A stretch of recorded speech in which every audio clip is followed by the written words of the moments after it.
the bells. The November rain drummed against the tinted windows of the black Mercedes as it crawled through the narrow streets of the old neighborhood. Dante Moretti sat in the back seat, his jaw tight, watching the familiar storefronts blur past. Places he hadn't seen in 7 years, places he'd sworn never to return to. "Boss, you sure about this?" Marco, his driver and most trusted lieutenant, met his eyes in the rearview mirror. "There's 100 bakeries in this city. We don't need to come here." Dante's fingers traced the edge of the engagement announcement in his pocket. Victoria Castellano, daughter of the Castellano crime family. Their union would merge 2 empires, end a decade-long territorial dispute, and cement his position as the most powerful man on the eastern seaboard. And she wanted a cake from La Dolce Vita Bakery. "My fiancée has her heart set on it," Dante said, his voice flat. "Apparently some food critic called it the best in the state. She doesn't know this neighborhood. She doesn't know anything about my past here. And she never will," he thought. The car stopped. Dante stepped out into the rain, refusing the umbrella Marco offered. He welcomed the cold water on his face, on the $1,000 suit, on hands that had done things he'd spent years trying to forget. The rain felt like penance. La Dolce Vita. The name hung above the shop in delicate script, the letters painted in soft gold against cream. Through the foggy window, he could see the warm glow of interior lights, display cases filled with pastries, and his heart stopped. Elena. She stood behind the counter, her dark hair pulled back in a messy bun, flour dusting her cheeks, laughing at something. She looked exactly as he remembered, and completely different. The softness was still there, the warmth that had drawn him in all those years ago. But there was something else now, a strength in her posture, a quiet confidence that hadn't existed when she was 19 and in love with a boy who was already drowning in darkness. And then he saw the child. A little girl stood beside Elena, gripping her hand, wearing a tiny apron that matched her mother's. She couldn't have been more than 5 or 6 years old. Dark curly hair, olive skin, and when she turned to look toward the window, those eyes. Dante knew those eyes. He saw them every morning in the mirror. The world tilted. The rain disappeared. The cold vanished. There was only this moment, this impossible revelation, this question that exploded through every wall he'd built around his heart. "Boss." Marco's voice seemed to come from very far away. "You okay?" Dante didn't answer. He walked toward the bakery door like a man walking toward his own execution, his hand trembling as he reached for the handle. The bell above the door chimed. Elena looked up from the counter, her customer service smile already forming. And then she saw him. The color drained from her face. "Dante," she whispered. The little girl tugged at her mother's apron. "Mommy? Who's that man? Why does he look scared?" "What we bury." 7 years ago, Dante Moretti had been nobody. That wasn't entirely true. He'd been the son of a mid-level enforcer for the Moretti family, a cousin branch, not the main line. His father drank too much and hit too hard, and his mother had fled when Dante was 12, leaving him to navigate the violence alone. By 19, Dante had learned to survive. By 20, he'd learned to fight back. And by 22, when he met Elena in a community college night class, the only education he could afford while working construction during the day, he'd already started climbing the ranks of the organization that bore his family name. Elena had been different from everyone he'd ever known. She wasn't from his world.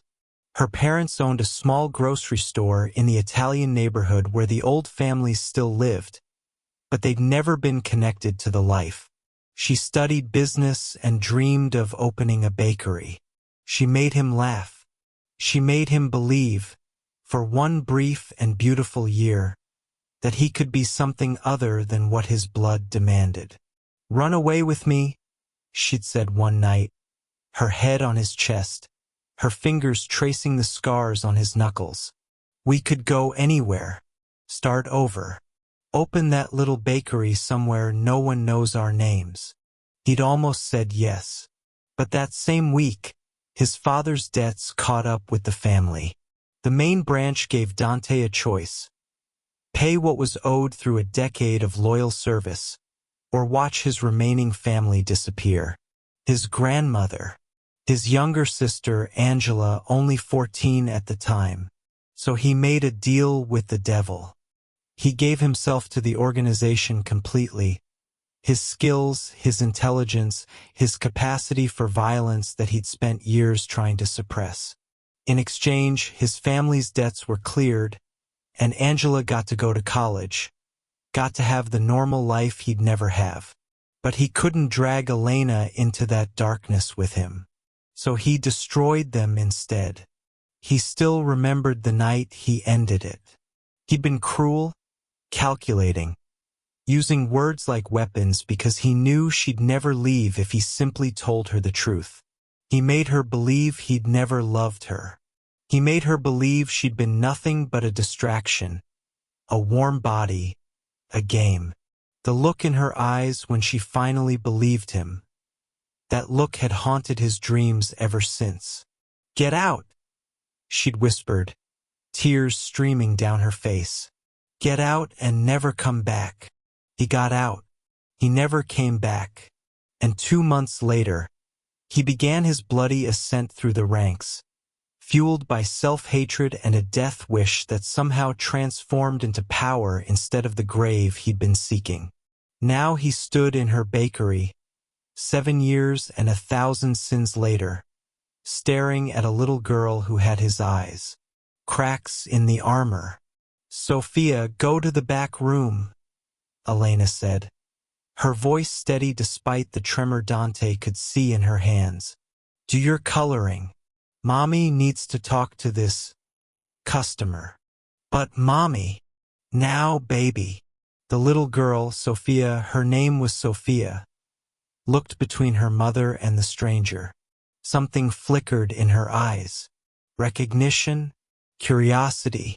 Then she nodded and disappeared through the kitchen door. The moment she was gone, Elena's composure cracked. "Get out." Her voice was low, dangerous. "Get out of my shop, Dante." "Elena, you don't get to say my name. You lost that right 7 years ago when you—" She stopped, pressing her hand to her mouth, fighting for control. "What are you doing here? How did you find me?" "I didn't know." The words came out rough, broken. "I didn't know you were here. My fiancée. She wanted a cake from this bakery." "Your fiancée." Elena laughed, a harsh sound. "Of course. I should have known. Dante Moretti, the butcher of the 5 boroughs, getting married. I've heard the stories, you know. Everyone's heard the stories. The butcher. The name he'd earned through blood and brutality. The name that made grown men cross the street when they saw him coming. Elena, the girl. Don't." Her voice cracked like a whip. "Don't you dare ask about her. You have no right. You gave up every right when you walked out that door and never looked back. Is she mine?" The question hung in the air between them, heavy as a death sentence. Elena's silence was answer enough. Dante felt his legs weaken. He gripped the counter for support. This man who had never shown weakness, who had stared down death 100 times without flinching. A daughter. He had a daughter. A little girl with his eyes who called another man daddy. Or maybe there was no other man. Maybe Elena had raised her alone. Maybe 5 years, he breathed. You found out after I left. You were pregnant and you never told me. Tell you what, Dante? Elena's eyes blazed. Tell the man who looked me in the face and said I was nothing? Tell the man who was already disappearing into a world of guns and blood? What was I supposed to do? Show up at your door with a baby while you were busy building your empire of corpses? I would have. What? Changed? She laughed bitterly. You're here to buy a wedding cake. A wedding cake. You're marrying someone else. You're still in that life. Nothing has changed. Nothing will ever change. I left to protect you. The words came out before he could stop them. Everything I said that night was a lie. I loved you, Elena. I loved you so much that I couldn't let you drown with me. She stared at him, her chest heaving. You don't get to do that. You don't get to show up after 7 years and rewrite history. I spent months believing I was worthless. I spent years rebuilding myself from the broken pieces you left behind. I built this business. I raised our daughter. Alone. And now you want absolution. I want to know her. No. She's my daughter. She's my daughter. You're a stranger. Worse than a stranger. You're a monster, Dante. The things I've heard about what you've done. Her voice broke. I used to think I knew you. I used to think there was something soft inside you, something worth saving. But that man doesn't exist anymore. Does he? Dante couldn't answer, because she wasn't wrong. The kitchen door creaked open. Sophia peeked out, her dark eyes, his dark eyes wide with worry. Mommy? Are you crying? Elena wiped her face quickly. No, baby. I'm fine. Just go back. You look sad. Sophia walked toward them, defiant in that way only children could be. She stopped in front of Dante and looked up at him, unafraid. Why did you make my mommy sad? That's not nice. Dante knelt down, bringing himself to her level. Up close, he could see it all. His mother's cheekbones, his grandmother's dimple, the particular shade of his own eyes looking back at him. His daughter. His daughter. You're right, he said, his voice thick. It's not nice. I'm very sorry. Sophia studied him with unsettling intensity. Mommy says we should forgive people who say sorry. But she also says sometimes sorry isn't enough, and people need to show they mean it with their actions. She tilted her head. What are you going to do to show you're sorry? Dante had no answer. Elena appeared, pulling Sophia gently behind her. You need to leave, Dante. Please. Before you make this worse. He stood slowly. I'll go. But this isn't over, Elena. I have a daughter. I didn't know. Everything is different now. Nothing is different. You're still who you are. I'm still who I am. And Sophia, her voice hardened, is not going to be touched by your world. Not ever. The bell above the door chimed as another customer entered, an elderly woman shaking off her umbrella. Normal. Mundane. The kind of ordinary moment Dante's life had never allowed. He moved toward the exit, then paused. The wedding, he said quietly. It's in 3 weeks. A business arrangement. Not love. I don't care, Dante. I know. I'm just telling you. He looked at her one last time. For what it's worth, I'm sorry. I know it's not enough. But I'm sorry. He walked out into the rain. The weight of crowns. The next 2 weeks were chaos. Dante tried to focus on the wedding preparations, on the territorial negotiations with the Castellanos, on the daily operations of his empire.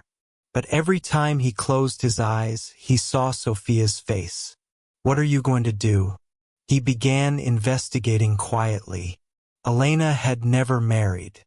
She'd raised Sophia alone, working 18-hour days to build her bakery from nothing. No help from the old neighborhood families. No government assistance. Just pure determination and the kind of strength that made Dante feel ashamed of every choice he'd ever made. And Sophia, his daughter, was smart. Top of her kindergarten class. She loved horses and hated broccoli. She had nightmares sometimes and crawled into her mother's bed. She wanted to be a scientist when she grew up. Each detail was a knife in his chest. Victoria noticed the change in him. "You've been distracted," she said one night over dinner at a restaurant they'd rented out entirely for privacy. She was beautiful in a cold, polished way, the product of her family's breeding and expectations. "Having second thoughts?" "No. Because if you are, we should discuss it now. This merger is bigger than both of us." Merger, not marriage. She understood what this was. They both did. A strategic alliance, nothing more. She had her own lovers on the side, and she expected he would have his. It was how their world operated. "I'm fine," Dante said. "Just dealing with some old business." She didn't ask for details. She never did. That was probably why the arrangement worked.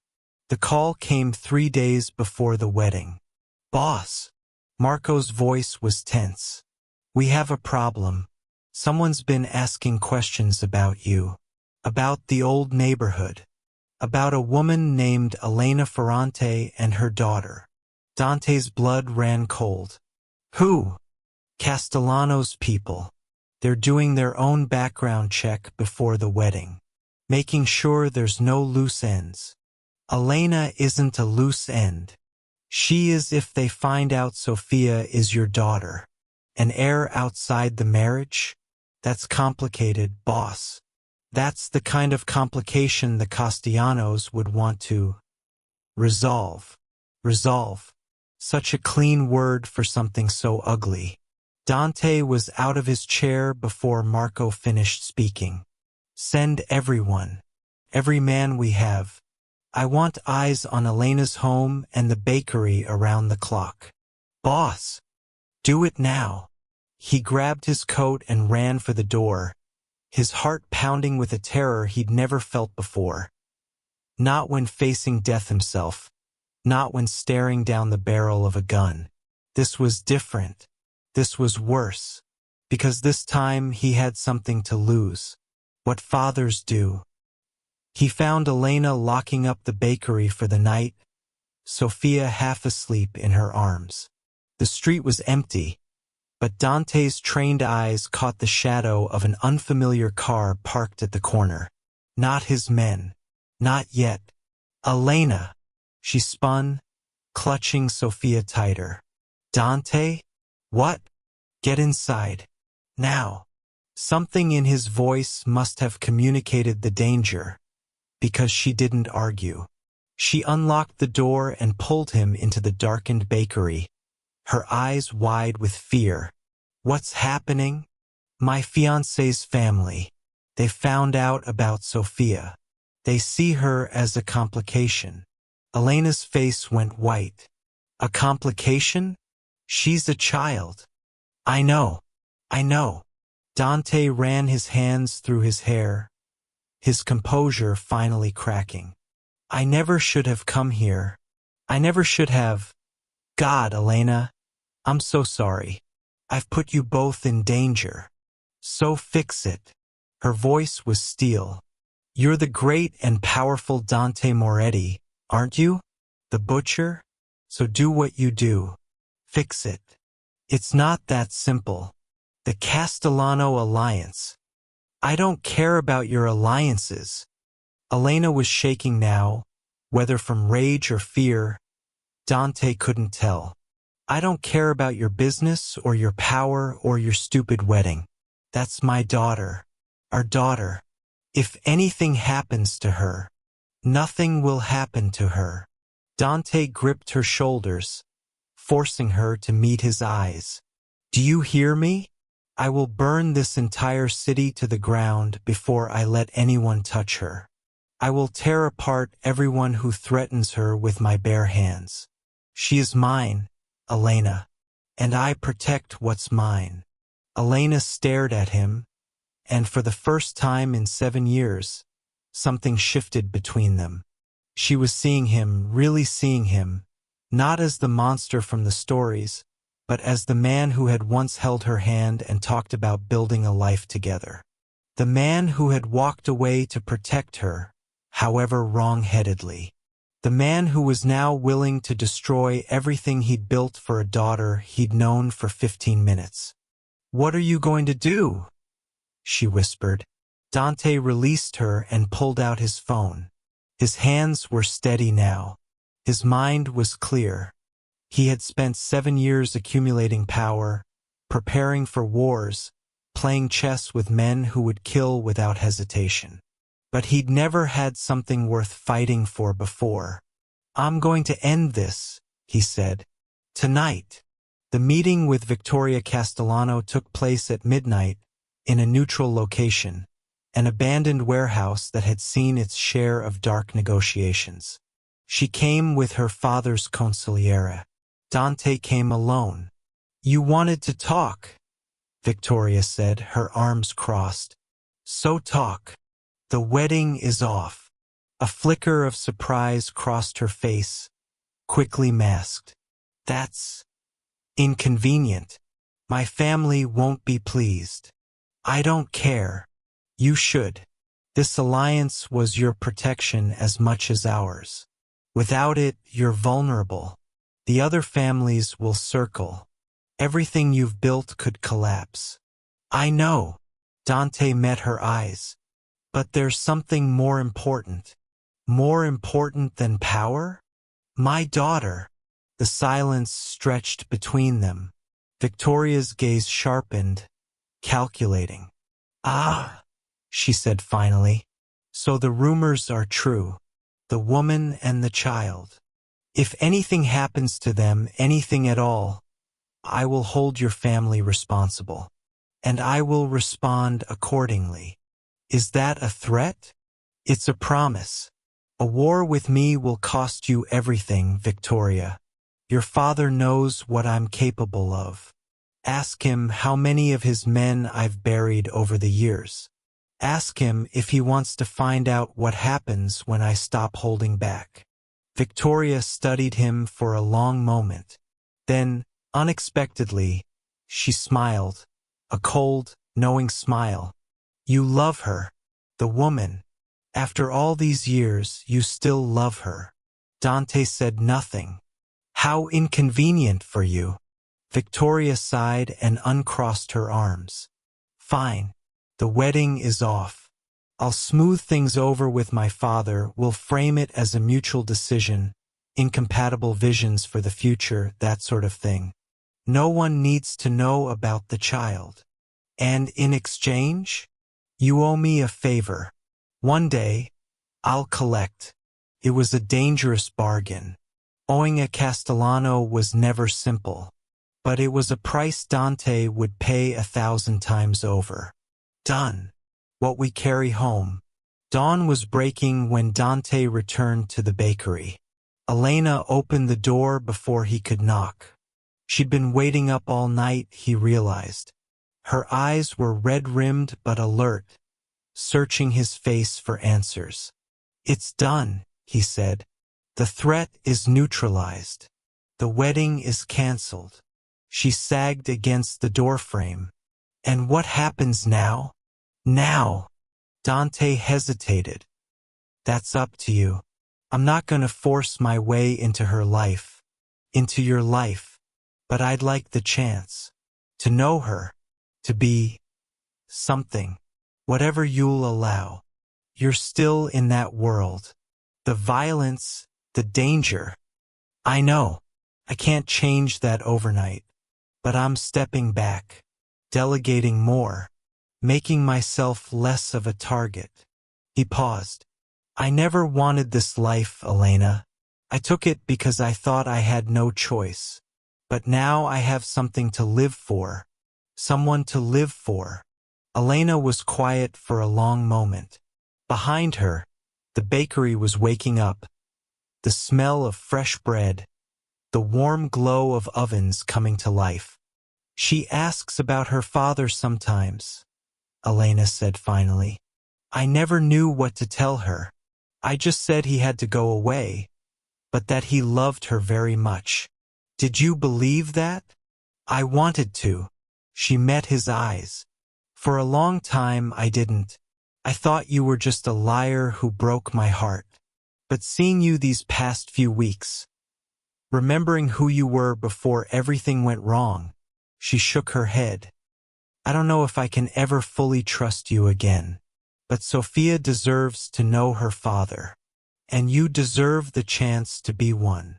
Dante felt something crack open in his chest. Something that had been frozen for 7 years. Thank you, he whispered. Don't thank me yet. You have a lot of proving to do. Actions, not just words. That's what Sophia said. Remember? I remember. The kitchen door opened, and Sophia appeared, rubbing sleep from her eyes. She was wearing pajamas with little horses on them, and her hair was a wild tangle of curls. Mommy? Is that the man who made you cry? Elena knelt down. Yes, baby. But he's also someone very special. Someone Mommy has been wanting you to meet for a long time. Sophia looked at Dante with those familiar dark eyes.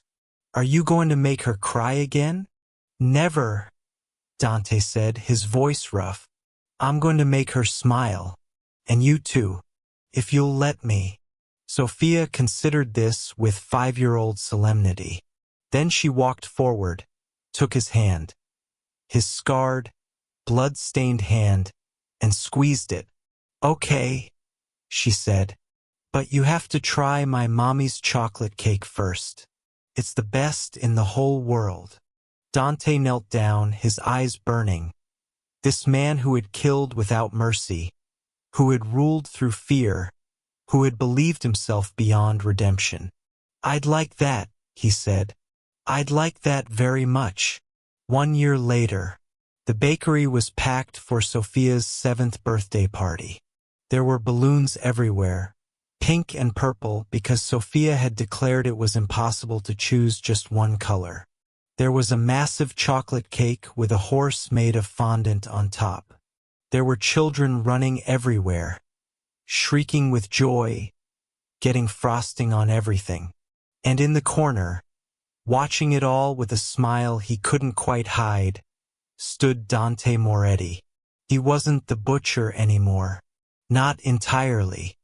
He'd stepped back from the day-to-day operations, putting Marco in charge of the uglier aspects of the business while he focused on the legitimate fronts. The construction companies, the restaurants, the real estate holdings that had always been meant to be his legacy. There were still dangers. There always would be. But he'd restructured his world around the two people who mattered most, building walls of protection so thick that no enemy could breach them. Elena appeared beside him, flower in her hair, a smudge of chocolate on her cheek. She wasn't wearing his ring, not yet.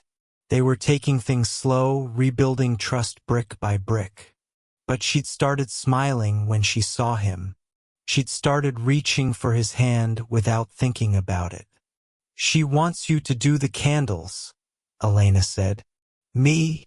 She said you have the best scary voice for leading the happy birthday song. Dante laughed, a sound that still surprised him every time it happened.